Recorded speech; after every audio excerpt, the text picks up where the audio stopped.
नमस्कार दोस्तों। आज हम बात करेंगे 24 कैरेट से क्यों अच्छा है 18 कैरेट का सोना और इसके पीछे क्या है वजह। जब भी आभूषण खरीदे या बेचे जाते हैं तब कीमत की गणना करने से पहले शुद्धता का विश्लेषण किया जाता है। सोने का मूल्य उसकी शुद्धता से निर्धारित होता है, जिसे कैरेट में मापा जाता है।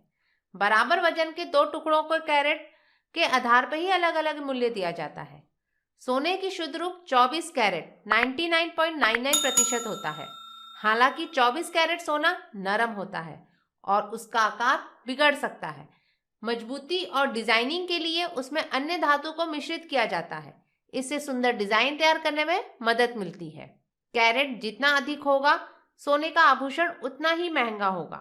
ऐसा इसलिए है क्योंकि उच्च कैरेट का मतलब है कि आभूषण में सोना अधिक है और अन्य धातुएं कम।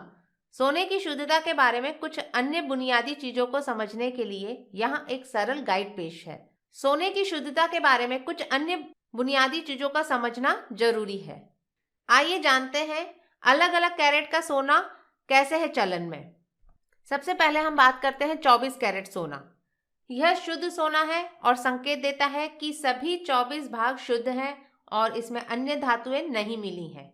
इसका रंग स्पष्ट रूप से उज्जवल पीला होता है और यह अन्य किस्मों की तुलना में अधिक महंगा होता है। ज्यादातर लोग इतने कैरेट के सोने के सिक्कों या बार के रूप में खरीदना पसंद करते हैं। दूसरा है 22 कैरेट सोना। इसका तात्पर्य है कि आभूषण में 22 भाग सोना है और शेष 2 भाग में अन्य धातुएं हैं। इसके प्रकार का सोना आभूषण बनाने में प्रयोग किया जाता है क्योंकि यह 24 कैरेट सोने से अधिक कठोर होता है। हालांकि नगों से जड़े आभूषणों के लिए 22 कैरेट सोना को प्राथमिकता नहीं दी जाती है।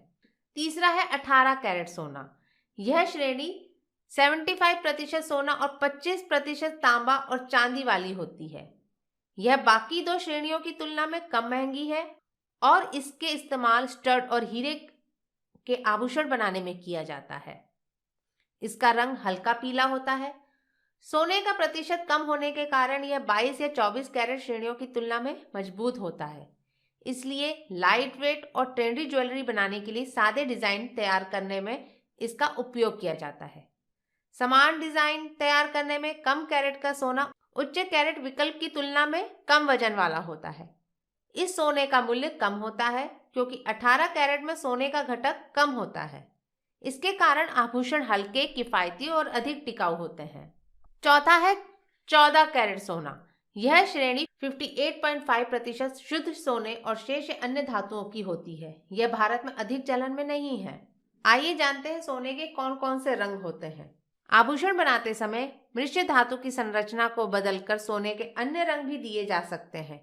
कुछ रंग इस प्रकार के हैं। गुलाबी सोना। मिश्र धातु संरचना में अधिक तांबा जोड़कर गुलाबी सोना बनता है। हरा सोना। मिश्र धातु संरचना में अधिक जस्ता और चांदी जोड़ के बनाया जाता है। और तीसरा आता है सफेद सोना। मिश्र धातु संरचना में निकल या प्लेडियम जोड़ के बनाया जाता है। जो लोग अपने आभूषण को आकर्षक बनाना चाहते हैं लेकिन कीमत भी किफायती रखना चाहते हैं, उनके लिए 18 कैरेट सोने का आभूषण उपयुक्त रहते हैं।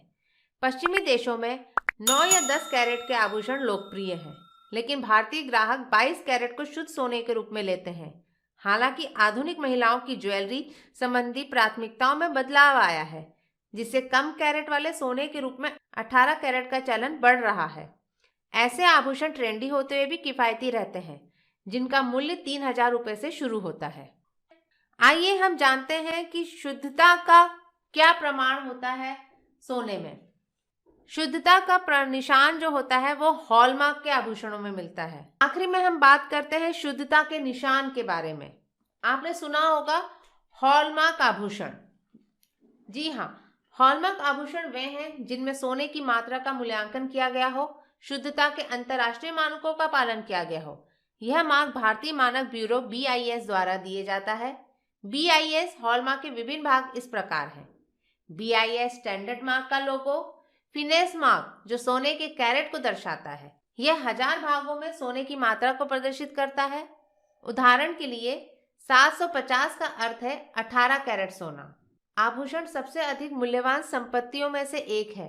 और इसे खरीदने से पहले बुद्धिमानी के सभी पहलुओं का मूल्यांकन करने में ही समझदारी है। आशा करती हूँ आपको ये जानकारी पसंद आई होगी। अगर आपको ये जानकारी पसंद आई है तो हमारे चैनल को सब्सक्राइब कीजिए, लाइक कीजिए और ज़्यादा से ज़्यादा लोगों के बीच में शेयर कीजिए, जिससे उन्हें भी ये रोचक जानकारी मिल सके। धन्यवाद।